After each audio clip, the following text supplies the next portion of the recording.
Get a load of this guy. This is Yuji Naka. He likes computers, expensive cars, and probably gets more play than you do. Along with his team of talented artists and programmers, he makes video games about a cool, blue cartoon hedgehog with sneakers that runs really fast. And when I say fast, I mean fast. People love this guy. His games are selling like crazy and generating shit tons of money for Sega. He's in Macy's Thanksgiving Day Parade, he's striking deals with products like SpaghettiOs, and people want to be him.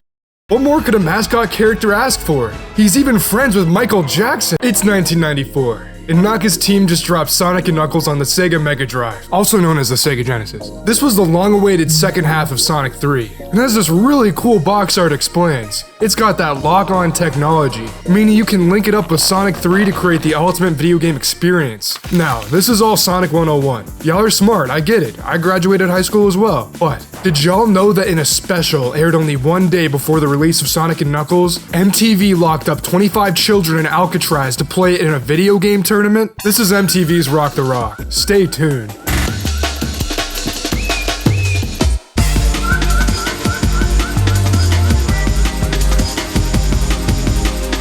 Saturday, October 8th, 1994, also known as the Day of Reckoning. Millions of hardcore, stinky-ass gamers from all across the world gathered at over 40 Hard Rock cafes and Sega-related venues for one reason and one reason alone: to compete in the Sonic & Knuckles International Preliminary Tournament for a chance at $25,000 in every game Sega would release for the next 2 years. That's right, Wild Woody for free. At the Yokohama Invitational Tournament held at Sega's Joyopolis arcade, a mysterious, smug, very powerful man with glasses watch on as the gamers battle for supremacy. Their task? Collect as many rings as possible in Mushroom Hill Zone. The competition is fierce. These warriors are gonna need God and a little bit of luck on their side if they want any chance at the 25 grand. The coolest thing about this game is the mushroom. But when all is said and done, 25 winners from all over are handcuffed, escorted by the authorities, and shoved into limousines. Protecting these limousines are Brink's armored cars to make sure the raw power of these individuals does not escape. They are then flown to San Francisco and given a one-way ticket to Alcatraz, where they can finally atone for their sins. What do you do in your spare time when you're not playing video games? Easy, I would just be playing video games. Spare time not playing video games? There's no spare time between video games. Yeah! How did you go about winning in your country? Wow! As we eagerly await to see the next phase of the tournament, the special adds in this really cool bit where you get to see an inside look at Sega Technical Institute, the birthplace of so many amazing memories. What's the password? Knuckles. We get to see all this never-before-seen concept art and a few strange interviews with employees. One of these employees being the artist Chris Sen, who you might want to keep in mind for later. So then if you stop thrusting, he gets dragged back. The trick is to make sure that nobody understands what I'm talking about. But it isn't too long before we get back to the high-stakes, high-energy tension of the tournament, where the remaining applicants pour into Alcatraz for the next phase. Each of them is locked in their own personal jail cell, complete with a Sega Genesis and a copy of Sonic & Knuckles. Players have one final chance to hone their skills before the second stage of the tournament begins, and they're gonna need to if they want to stand a chance against some stiff competition. As a matter of fact, here are some rap sheets now on the characters you're gonna see today.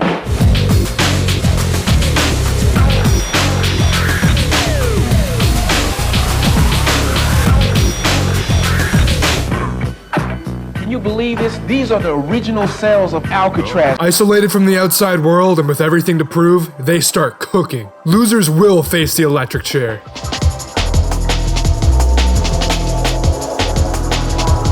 Right after a very random and quick interview with an ex-inmate who robbed a bank, it's on to the semifinals, where the 25 finalists will be narrowed down to 2. Still feeling lucky?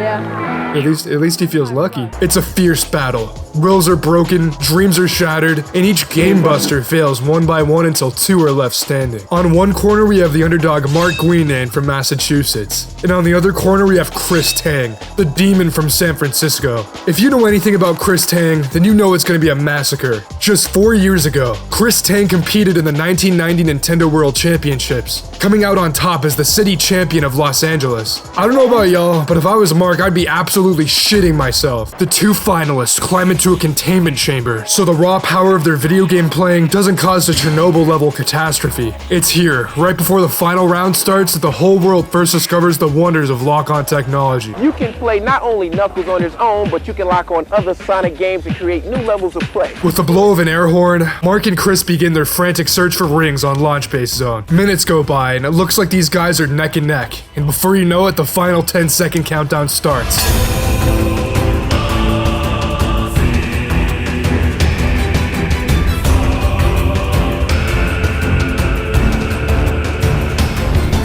Chris Tang beats his opponent by a whole ass whopping 30 rings, leaving Mark completely devastated. With a 25,000 bag secured, the adrenaline gets to Chris's head, causing a mental breakdown. $25,000. What are you gonna do now? Play games! Play!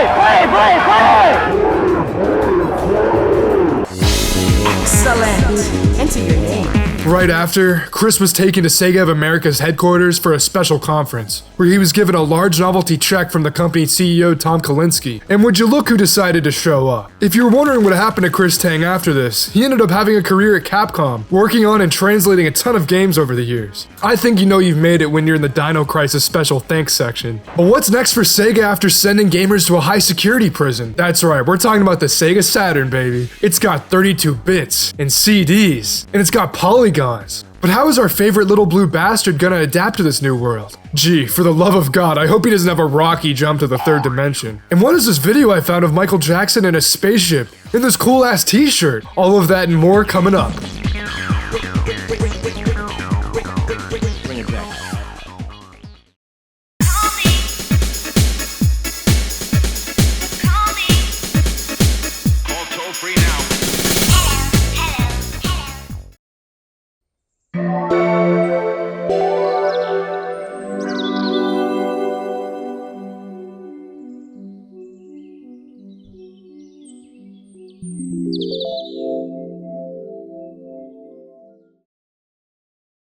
Listen to some cool music. Come on, you big drip. Where you going? Sonic! We can't let him get away with this, can we? It looks like a piece of the Master Emerald. He has no right to have that. Better not interfere! Or else! Or else what, you big loser?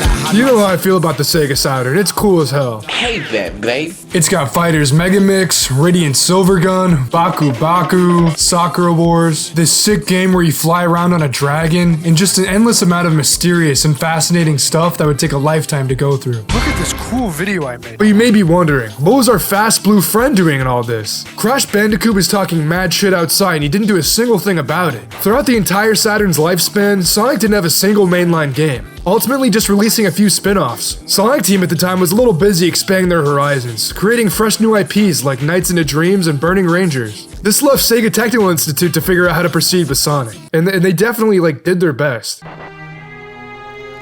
do you mean you couldn't catch him? Guy's fast as lightning, boss. He just disappeared in the blue streak. I'm telling you, he's bigger and badder than before.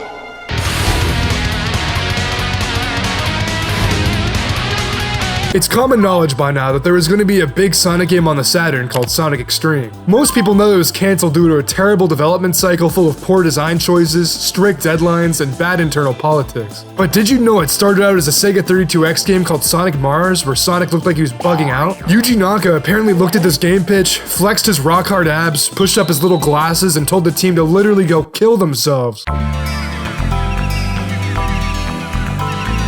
This led STI to taking what they had and moving to the Saturn, adopting this new fisheye lens effect. Unfortunately, the hardware was really hard for them to get used to, and coupled with Sega pushing hard deadlines on the team to meet the release of a cancelled Sonic movie tie-in, it led to some of the worst crunch in the history of game development. Chris Sen, the director of the game and that cool guy from earlier, worked himself so hard that his doctor told him he had 6 months to live. One of the programmers was so dedicated she completely moved out of her apartment and slept in the office, just because of this dumb, smirking cartoon hedgehog. Once the situation became life or death, Sega finally pulled the plug on the project so Chris Sen could stay alive. Now Sonic is full 3D. You see all sides of him like nothing you've ever seen before. You know, it's killing me. You know, not that I don't like playing video games out of a peephole, but I'm just happy Chris Sen isn't dead. Besides, after creating some amazing new IPs on the Saturn like I was talking about, Sonic Team would go on to release Sonic Jam in 1997. Sonic Jam. The game's a huge celebration of the character's history up to that point, almost like their way of making up for the lack of main releases. It not only has great ports of the Genesis Sonic games, complete with lock-on technology and multiple difficulties, but also this interactive museum mode called Sonic World. It uses a prototype Saturn build of Sonic Adventure, letting you run all around this 3D environment doing mini-games and checking out all the bonus content found in all these cool-ass buildings. You got soundtracks, character bios and sketches, an insane collection of obscure and deep-cut artwork, and even a Hall of Fame containing all this interesting trivia and history. Like, did you know that the first time Sonic was announced to the public wasn't through a trailer or a conference, but through a 1990 concert tour for the Japanese band Dreams Come True? Pretty interesting stuff. Honestly, I wish I could just like go to Sonic World and jump around and drink Baja Blast. But my favorite part is this theater building. We got this chill music in the background and a list of videos they stole off of Yuji Naka's hard drive for our viewing pleasure. We got a bunch of commercials from the original Genesis games to CD, Spinball, and even some of the Game Gear games. They even got the Sonic CD opening and ending cutscenes in their full glory for the first time. It's easy to forget that the talented people at Toei poured their hearts and souls into animating this only for it to look like sand on the original game. They also got a trailer for the Sonic OVA where Knuckles had a hat, and Eggman kidnaps a 16-year-old girl and forces her to marry him. You know, those are cool and all, but there's a couple of videos I found in here that still keep me up at night. This first one is called Sonic the Animation.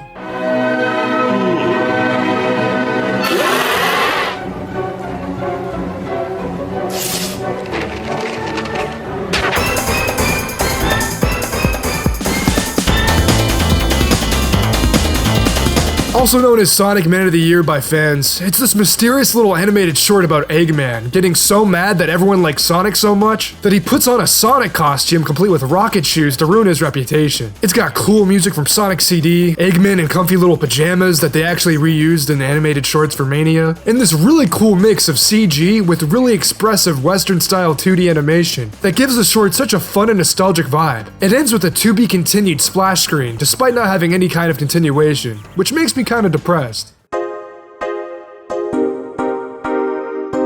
I went through many years of my life not knowing what the hell this video was supposed to be, but I can finally say that era of my life is over. That's right, I used the World Wide Web. Man of the Year was a super secret project created in 1994, 3 years before Sonic Jam released it to the world. It was a collaboration between the state-of-the-art 3D visuals of Sega's AM3 division and TMS Entertainment. If you don't know, TMS is an animation powerhouse known for making classics like Lupin the Third, Hamtaro, and Detective Conan. They even did work for Western cartoons like Animaniacs and Tiny Toon Adventures, which explains why the short has such a similar style to those. Even though so much effort was put into it, Man of the Year was really only used for Sega to flex their new technology and experiment with new styles of animation. It was really only shown off within Sega internally, and a few times at theme parks like Joyopolis, but that's about it. But for some reason, the Japanese brand Milk Boy made this incredible t-shirt promoting it. I think I would probably trade like 5 years of my lifespan to own this.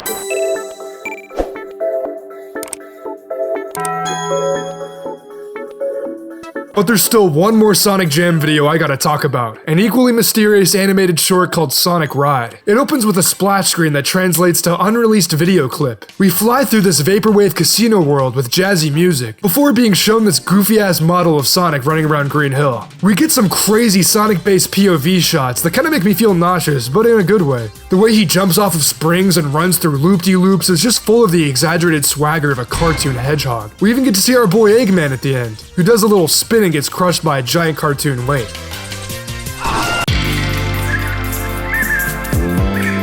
So, I'm sure I'm not alone when I say that watching this gives me a bunch of warm fuzzies. But the thing is, just like the last short, not a lot of people know what this is even supposed to be. Sonic Ride was actually brought up in a 1994 issue of Game Players, where they assumed it was for an upcoming game for the Sega 32X. Sorry to burst y'all's bubble, but it was never meant for any game at all, at least not in the traditional sense. Sonic Ride was produced by Sega AM3 around the same time that they did Man of the Year, and while it was also created to experiment with pre-rendered graphics, it might have also had another, more dubious purpose. According to the Holy Virgin Scripture, aka the Sonic Jam Handbook, Sonic Ride, as the name implies, was potentially supposed to be used on Sega's motion simulators. You know those big machines at arcades with the little chairs that shake you around? Sega made a ton of these throughout the years. Like way too many. Some guy in the UK just found one of these dumped in the grass. But what my source suggests is that it might have been used for the Sega AS1 motion simulator, which looks like this. Yeah, that's right. In some kind of alternate reality out there, Sega would have invited you to step inside of a spaceship to watch a video of Sonic jumping around.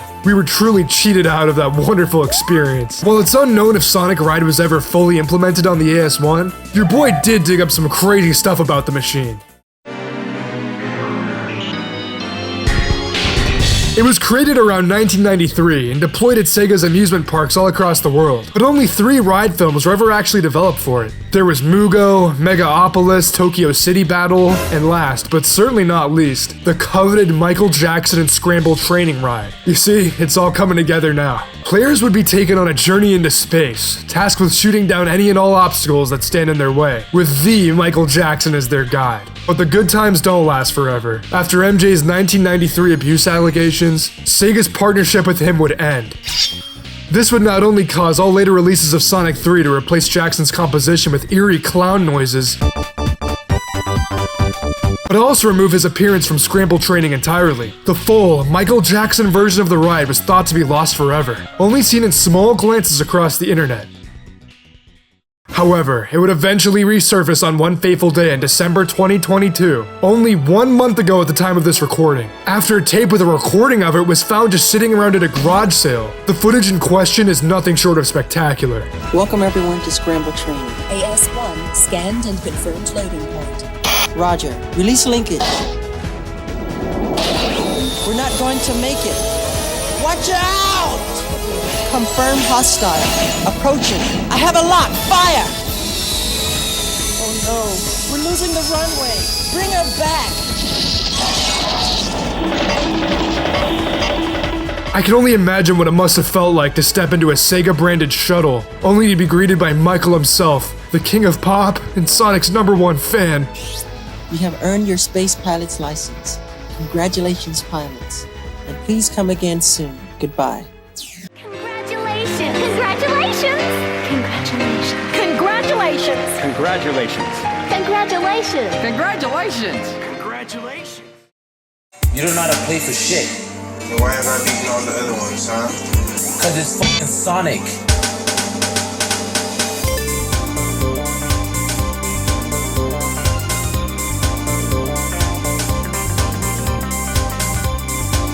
But going back to Sonic Ride, you might be surprised to know that Sonic Jam wasn't the first time the public was shown this video. And I'm not talking about in some pussy-ass magazine either. Footage from Sonic Ride was actually used 1 year earlier in a little-known music video. The music video for an officially endorsed, German-produced Eurotrance album called Sonic the Hedgehog.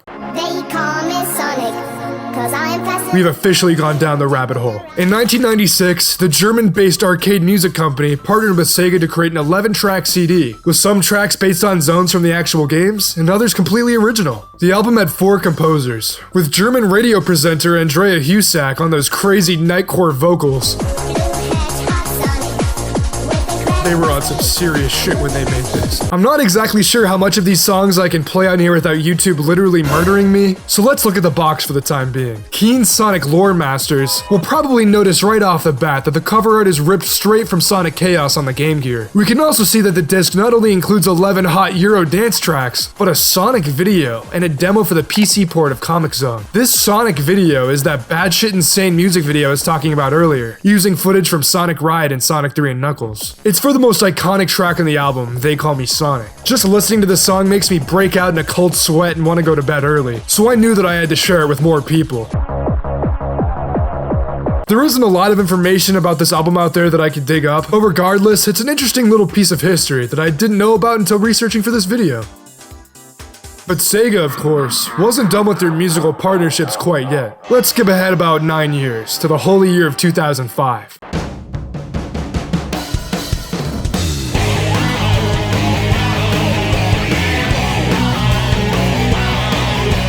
What y'all are looking at is a perfect image. The 2 suited men standing next to a cartoon hedgehog with a gun, complete with matching hairstyles and a fiery explosion in the background. Will he good or evil? I don't know, will he? These 2 beautiful gentlemen are part of the Japanese hip-hop group M-Flow, and as you can tell, they love Shadow the Hedgehog. So much so, that they created a special remix of their hit song Tripod Baby to be all about him. This beautiful collaboration resulted in some commercials, some fantastic photo shoots, and most importantly, the most beautiful music video of all time. The song itself features vocals from the singer Lisa, who ended up leaving M-Flow for an incredibly successful solo career. It's a really catchy and upbeat song, song, made about 10 times better by the music video. In between shots of M-Flow's Roblox avatars chilling in a spaceship that's absolutely popping it, are scenes of Shadow the Hedgehog loading an AK and brooding in angst, really representing the duality of man. My favorite part of the whole thing though is when Shadow has this mocap dance party with glowing golden mannequins. Just watching it fills me with a level of joy I'm not even sure how to articulate exactly. With the image of Shadow trapping M-Flow in the cyber realm, I just want to say I love y'all very much and appreciate how damn patient you've been between my uploads. Since my last video I started college and realizing that juggling schoolwork with friends and a relationship on top of being a healthy person isn't super easy. I read all y'all's comments and hearing that people wanted me to come back really drove me to get off my ass and find time to make this video. Special thanks to Sonic Retro and Sega Retro for existing, because this video probably wouldn't even exist without them. That being said, I'm gonna go to sleep. Have a good night everyone, and I hope to see you soon.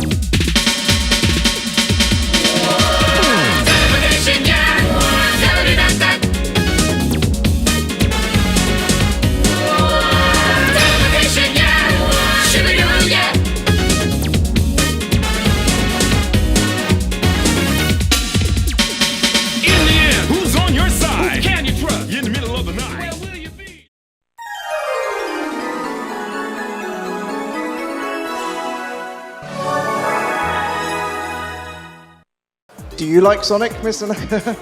Yeah, I love